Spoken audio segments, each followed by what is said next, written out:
a escuta de extrema qualidade, não é ouvir, é entender a dinâmica emocional, conter uma intensidade sem nome desorganizada e colocar isso de uma maneira que o paciente possa ter condições de narrar, de seguir na sua associação livre.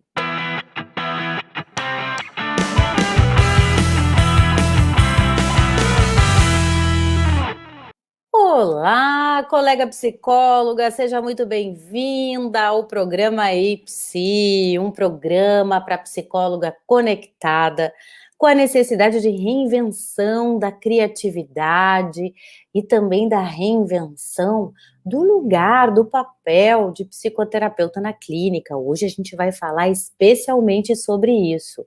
Eu sou a Débora Coelho, psicoterapeuta, mentora de psicólogas, e eu estou determinada a te ensinar para que você veja que é possível também para você a trabalhar menos, a faturar mais, realizando atendimentos de extrema qualidade. E se você vem acompanhando os conteúdos, também aproveita para mandar o seu comentário, a sua sugestão também de conteúdo que a gente possa aqui dar conta e atender à tua necessidade de crescimento e de desenvolvimento na carreira do consultório, certo? Bom, então hoje a gente vai conversar sobre um elemento fundamental, central, um norteador, um organizador da escuta de extrema qualidade. Você sabe o que é? O uso da sua mente, colega, exatamente. Aprenda a utilizar a escuta de extrema qualidade. Vamos lá? Pode aí, nesse tempo, me mandar a tua pergunta, tuas dúvidas sobre escuta, compartilhar com a gente também experiências clínicas, né? Vamos lá. Primeiro ponto que a gente vai elucidar. O que seria, então, a escuta de extrema qualidade? Bom, o nosso ponto de partida é entender que aqui, no consultório dos sonhos, e principalmente quando eu descrevo para ti o que é o atendimento de extrema qualidade, no qual a escuta é um dos nossos grandes eixos, né? Não é uma aplicação da teoria, veja só. É uma forma de se posicionar emocionalmente no campo terapêutico, no campo que você cria entre você e o seu paciente. Então, nós vamos falar da experiência em andamento. Como se dá a produção do seu campo, a produção da sua experiência quando você está atendendo? Então, muito mais do que aplicar uma teoria, a gente vai pensar aqui em compartilhar um modelo que organize o seu posicionamento clínico, que dê aí para você orientações de como é essa governabilidade dos afetos, como a gente se coloca também no momento em que a gente está escutando o nosso paciente. O ponto número 1, que eu já trabalhei em outros conteúdos, e se você bem se lembra, porque eu marco bastante nesse ponto, é sobre o acolhimento.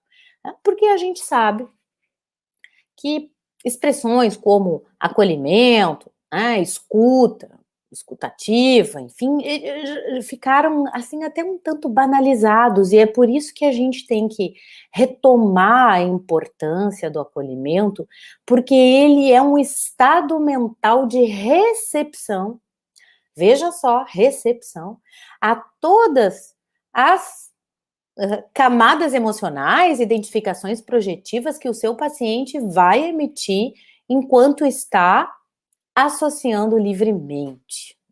E a gente tem que ter essa consciência, o que se passa nesse campo emocional, no qual a gente tem a experiência do encontro com o paciente, que também é feito dos elementos da nossa mente, no momento em que a gente está ali em estado de escuta do paciente. Então, partimos do acolhimento, que não é qualquer acolhimento. Usar a sua mente para estar em conexão empática, né? O que é a conexão empática? É o momento no qual você está ali receptiva, aberta para os temas, para os conteúdos, para as emoções, né? Para os tons emocionais que os conteúdos que o paciente vai trazendo também vão aparecendo na sessão, e você vai ter uma função com a sua mente de se conectar com esta dor, mas não vai demorar muito lá, não. Você vai se conectar com a dor para entender qual é o clima emocional que o seu paciente está trazendo hoje na sessão. Você vai se retirar dessa mistura para poder sentir dentro da sua mente, não dentro da mente do paciente. Por quê? Porque o nosso trabalho com a nossa mente é justamente tal qual o modelo da mãe com seu bebê, e que a psicanálise de Bion, Winnicott, Antonino Ferro, o Thomas Ogden, né, vem aí nos instrumentalizando e nos provocando a sentir a sessão e a utilizar a escuta de uma maneira muito mais profunda. E é isto que me entusiasma muito, e que eu também, atingida, afetada por esses psicanalistas, autores, provocadores, eu também utilizo aqui no consultório dos sonhos. Então, se nós estamos falando da sua capacidade de conexão empática, da sua capacidade de reverie, você está lidando com um material que é um material bruto, é um material que ainda não está codificado, não tem nome, é intensidade pura. E que é um material, veja só, que você vai, com a capacidade da sua mente, você vai limpar, desintoxicar e transformar, através da narração da palavra, em um sentido, para que exista na mente do seu paciente um nome de emoção, um pensamento, e não aquela desordem que a angústia, e nós sabemos muito bem como é o estado de angústia na mente da pessoa, né? Então a angústia, ela vai deixar a mente desorganizada, e a nossa função, a escuta de extrema qualidade, não é ouvir, é entender a dinâmica emocional, conter uma intensidade sem nome, desorganizada, e colocar isso de uma maneira que o paciente possa ter condições de narrar, de seguir na sua associação livre. E a gente vai fazer justamente uma escuta que acompanha essa associação livre, né? Nossa atenção flutuante, um dos grandes ensinamentos do Freud, que nos diz como é que a gente deve se colocar, né? Porque a escuta flutuante, ela vai te levar para um estado de suspensão do julgamento, de suspensão da apreensão da realidade concreta, e tu vais jogar a tua mente num estado entre tempos, num estado que é aquele que, por exemplo, você experimenta quando vê um filme, quando alguém te conta uma história, quando você está lendo um livro. Uma série de emoções, elas vão se transformar em imagens na sua mente. E são essas imagens que você também pode aprender a ler. Preste atenção na sua mente também, na produção de imagens, na produção de ideias que acontecem enquanto você está ali escutando o seu paciente em associação livre. Por isso que eu disse lá quando comecei a falar que não se trata de intelectualização. A gente não interpreta intelectualizando. A gente faz a nossa escuta e a gente produz um campo na experiência emocional. Então, colega, o que você tem que aprimorar? A sua capacidade de trabalhar com diferentes níveis de consciência para poder ter um trabalho a partir do inconsciente seu. e do seu paciente também. Na sequência das nossas ideias, né, a gente pode considerar aí as associações livres como a forma, quando a gente convida o paciente para narrar, para contar o que aconteceu, para não se preocupar em ter uma ordem, que a gente compreenda o que ele quer dizer, que ele se expresse autenticamente, né? Então, essa é a forma, sim, mais adequada para a gente entrar em contato com o pensamento onírico de vigília, que sempre vai estar operante dentro da nossa mente, né? E eu tenho aí uma convite para você, que de repente fez uma pausa no seu dia de atendimento, ou está estudando no momento, quer ter mais ingredientes para poder tornar a tua prática cada vez mais eficiente, né? As sinalizações que os pacientes nos fornecem quando a gente faz uma interpretação, um assinalamento, um esclarecimento, é, é aí que reside a nossa capacidade de encontrar o caminho mais adequado para poder alcançar aquele paciente. Porque o nosso desafio é justamente com essa escuta extremamente conectada com o tom emocional do outro, sem se misturarmos, né? O conectada tem a ver aí com uma habilidade, uma aptidão que a gente pode aprender e desenvolver. Não é uma mistura aí, né, para a gente se atrapalhar ao escutar o paciente. Então, o paciente, ele vai te dizer de várias formas qual vai ser a melhor maneira de tu entrares em contato com ele. Ontem eu finalizei um tratamento, a paciente teve alta, foi a sessão que a gente faz a avaliação tanto do crescimento mental dessa paciente, do que ela conquistou enquanto capacidade de cuidar da sua própria mente a partir do modelo aprendido na psicoterapia, com muita vantagem na alfabetização emocional, o que significa ficar menos assustada com as suas emoções e também ganhar mais habilidade para lidar com as pessoas com as quais ela se relaciona, né? Ao fazermos esse levantamento, essa finalização, que é sempre, eu pelo menos considero um momento de um afeto de gratidão e de reconhecimento pelo trabalho feito em conjunto, né? A gente percebe que é um momento em que o paciente fica bem emocionado e que fica grato também pelo caminho percorrido, né? E aí esta pessoa me dizia que já havia feito outros tratamentos na sua vida e que no tratamento comigo ela havia encontrado uma psicóloga, uma psicoterapeuta que entendia a mente dela. E isso, ainda mais agora, neste momento que eu estou aprimorando todas as minhas competências para um atendimento de extrema qualidade, né? Isso me fisgou, me pegou. Por quê?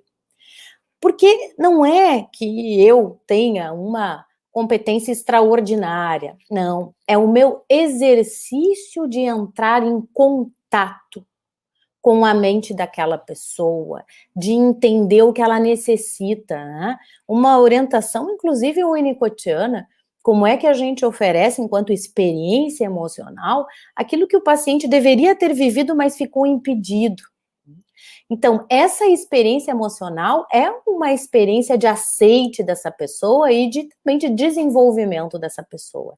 Então, a gente tem que saber qual é a linguagem, quais são as expressões de afeto que podem ser desenvolvidas ou aquelas que são mais características daquela pessoa, qual é a forma de pensar, de se comunicar, né? A gente tem que entrar em contato com o paciente com as sinalizações que ele vai nos dando, inclusive sobre o nosso trabalho, que isso não vem numa avaliação, né, de ficha. Ah, você é uma ótima psicóloga, adoro você, beijinho. Não.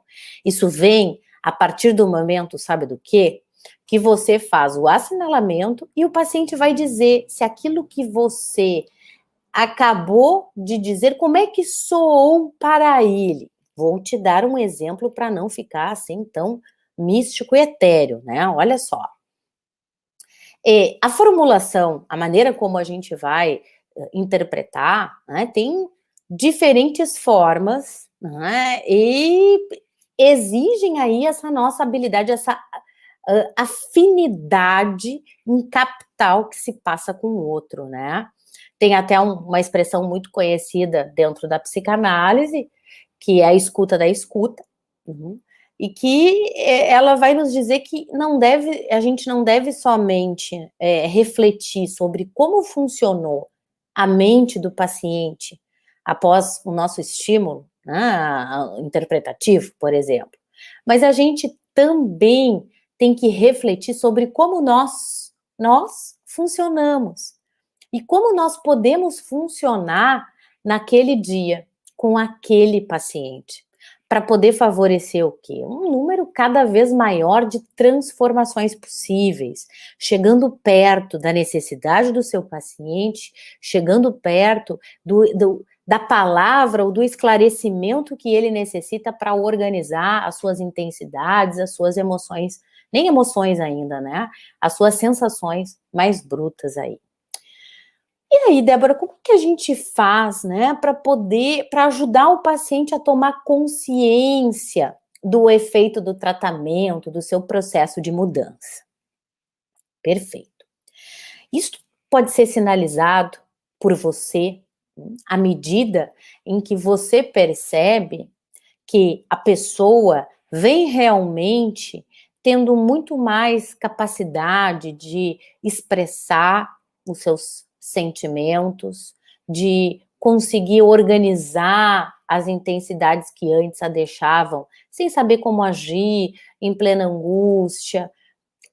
Todas as micro-vitórias, elas podem ser reiteradas para que a pessoa apanhe isso, para que ela veja que ela está conseguindo abrir esse espaço que ela se propôs quando foi para a psicoterapia, que é o do quê? Do autoconhecimento.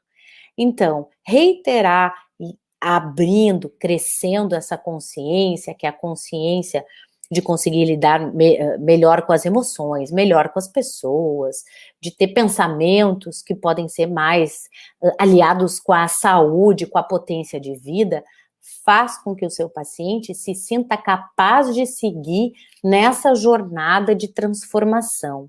E é importante, sim, que a gente possa destacar, inclusive quando isso acontece, numa percepção que o paciente tem, num sonho que ele relata e que a partir desse relato ele tem insights, ele tem sacada, isso você pode destacar como um crescimento mental, como uma capacidade maior de ler a si, de compreender a si. O elogio, o afago, ele faz com que a pessoa se sinta mais fortinha para continuar a mexer num território das emoções que nem sempre é agradável, né? Vai trazer aí desafios, as pessoas vão se deparar com as suas limitações, então também tem esse momento de ser restituído, da gente restituir o paciente para justamente desenvolver essa consciência de que ele está conseguindo lidar consigo mesmo. Falando na maneira que essa daí eu te sugiro que você preste atenção, porque vale a pena. Olha só, quando um paciente em sessão diz o seguinte: quando eu era criança, o meu pai nunca me dava a mão. Pretendia somente que eu fosse bem na escola. E se isso não acontecia, eram aulas particulares que não acabavam mais e às vezes uns tapas. Essa comunicação, ela pode ser vista dependendo do quê? Do modelo predominante do psicólogo, da psicóloga, né? Mas ela pode ser vista tanto como uma cena da infância, que ajuda aí a reconstruir a cena familiar, as relações familiares, né? A expectativa de amor, de o que a gente tem que fazer para ser amado, como também, vamos jogar aí, uma fantasia persecutória em relação aí a um objeto, né?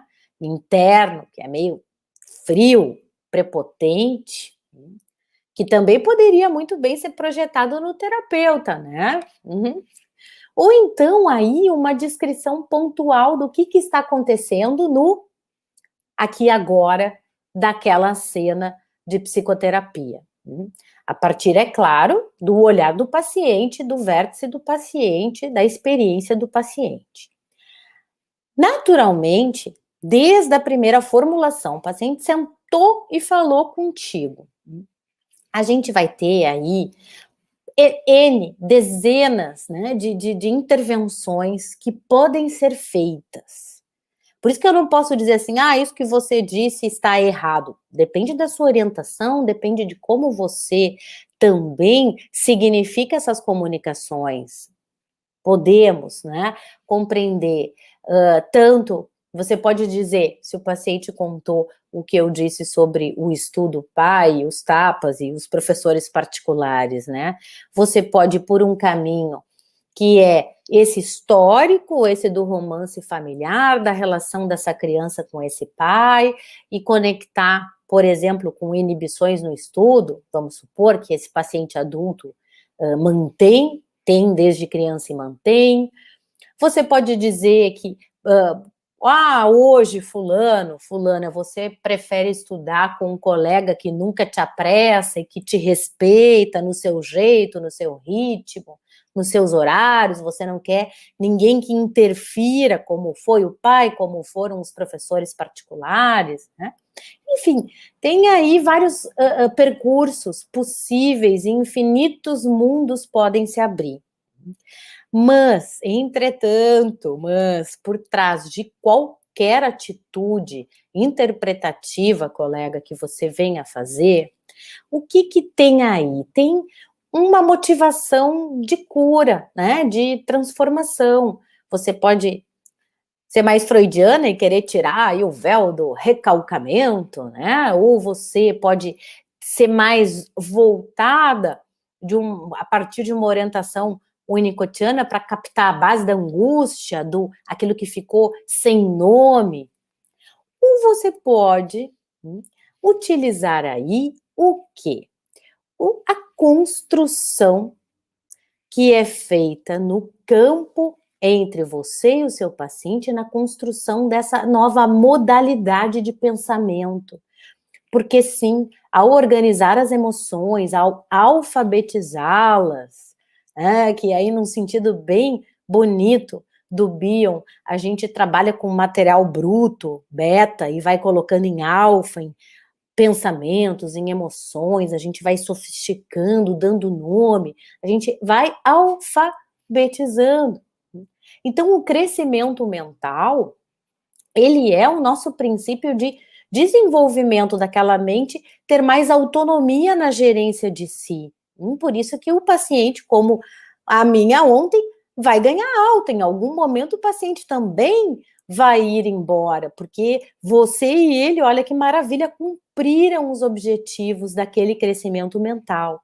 Então, partindo desse princípio, dentro do atendimento de extrema qualidade, que você vai potencializar, instrumentalizar, dar condições para a mente do seu paciente ser mais independente, autônoma, protagonista.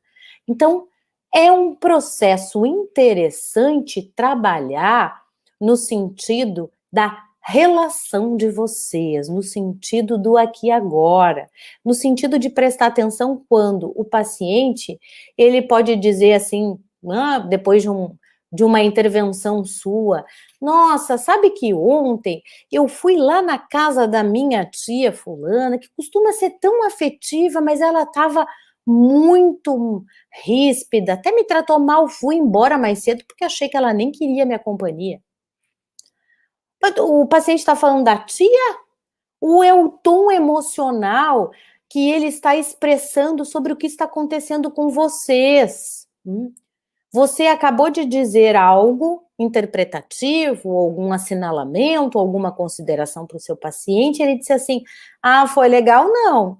Eu ia antes era uma casinha bem aconchegante, que eu ganhava um colinho, agora eu acho que tu não me quer aqui, não? Tá me mandando embora? A escuta da escuta que eu falei antes.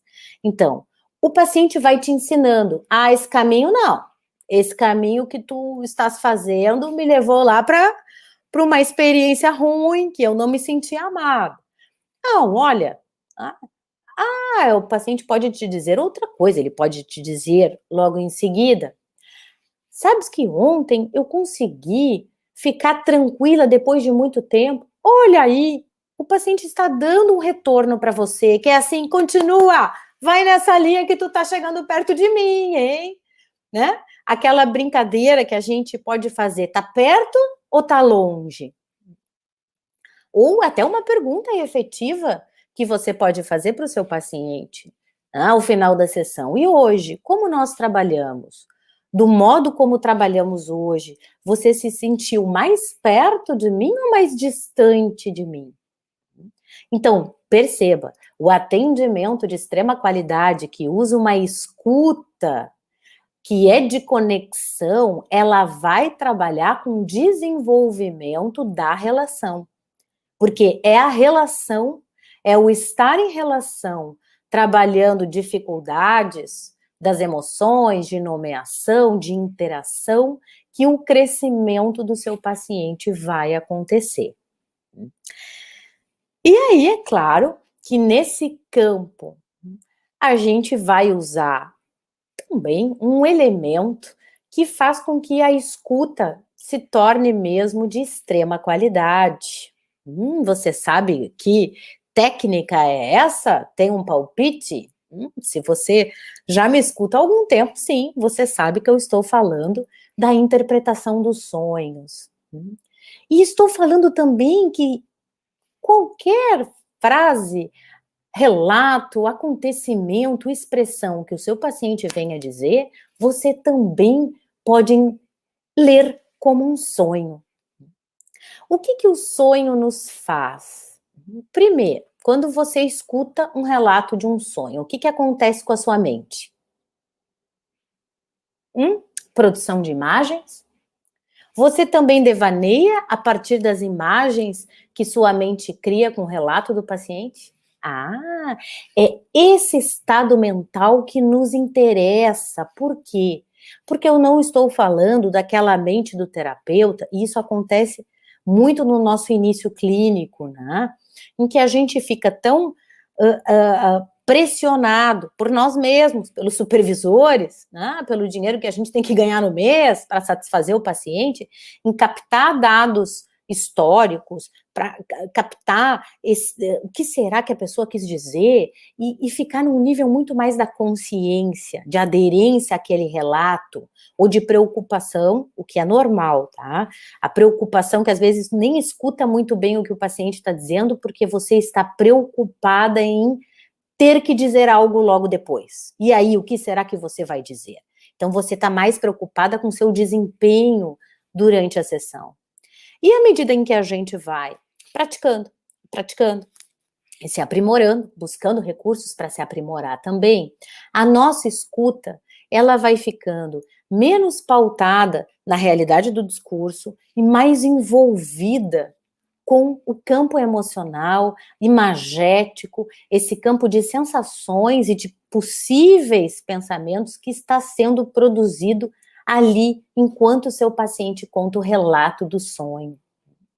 E se a gente está falando de crescimento mental, de alfabetização emocional, de capacidade da mente, de ter ideias mais férteis, mais criativas, a gente também está dizendo que é necessário, sim, esperar resultados extraordinários. É possível que você coloque a sua prática nesse lugar entre laboratório e experimentação, no qual você aposta no uso da sua mente da forma mais criativa possível, para poder instrumentalizar o seu paciente, e ele vai te contar os resultados disso. E você vai perceber, eu acho que uma das sinalizações que a gente logo percebe é a mudança no discurso do paciente, na narrativa. O paciente se demora mais em pontos que antes ele passava batido, como a investigação dos sentimentos, como ele ficou afetado. Esse ponto pode trazer, através dos sonhos, rememorações da infância, ressignificações da sua história, das suas relações importantes. Então, a gente está vendo aí que é no crescimento mental seu e do seu paciente que a gente vai evidenciar resultados que mostram uma mente com maior capacidade de gerir os impactos da vida, as variações emocionais que vamos ter ao longo do dia, a dificuldade que é decifrar, né, e se comunicar com o outro, porque as dificuldades não vão passar. O que vai acontecer é que a mente vai estar muito mais habilitada para lidar com o imprevisível e para lidar também com os pontos de não conhecimento, de não saber, com muito menos angústia, né? O Bion, por exemplo, ele considerava que tudo que chega ao aparelho psíquico, tanto vindo de fora quanto de dentro, é um elemento beta, um elemento bruto, sem sentido ainda, impossível de ser ligado a outros elementos e, portanto, impossível da gente lembrar e também da gente esquecer, né? Enfim, é um elemento também tanto quanto desconfortável, ele é incômodo. Por quê? Porque ele está à espera de alguma elaboração, tá ali, ó, me pesca, me pesca. E essa elaboração acontece por via de uma função, que o Bion chamou de função alfa, que ela pode ser tanto uma função mental, quanto uma função ali na prática, o cuidado exercido pela mãe ao seu bebê, ou o acolhimento que nós, psicólogas, né, que nós ajudamos a construir aos elementos beta do nosso paciente. E aí, um elemento beta que é elaborado, que é digerido, que vai ser transformado em elemento alfa, esse é o processo de digestão que a gente tanto precisa. E isto que eu havia dito antes, digerir um elemento beta em alfa é fazer a alfabetização. Os elementos alfa, eles podem ser ligados uns aos outros, eles constituem memória, podem ser esquecidos agora, e são antecessores dos nossos pensamentos, das emoções e das nossas imagens mentais. Logo, pensamento ou emoção, os elementos beta, né, que foram, então, acolhidos e transformados. Nesse ponto que eu te convidei a usar a sua mente hoje no seu atendimento, prestar atenção no que o seu paciente dá de dica, de orientação para você chegar mais pertinho dele, eu reforço para ti a importância de narrar, de levar o paciente a usar, sim, o benefício da palavra, né? Como uma forma, inclusive, de dar continência aos problemas. Esse convite que a gente faz para o paciente para ele ser um flyner, né? Para que ele possa desacelerar e passear com calma, olhar os seus detalhes. É até um movimento, pelo menos assim eu acredito, de resistência a um tempo de aceleração e a um tempo que não dá essa devida digestão às nossas emoções mais brutas.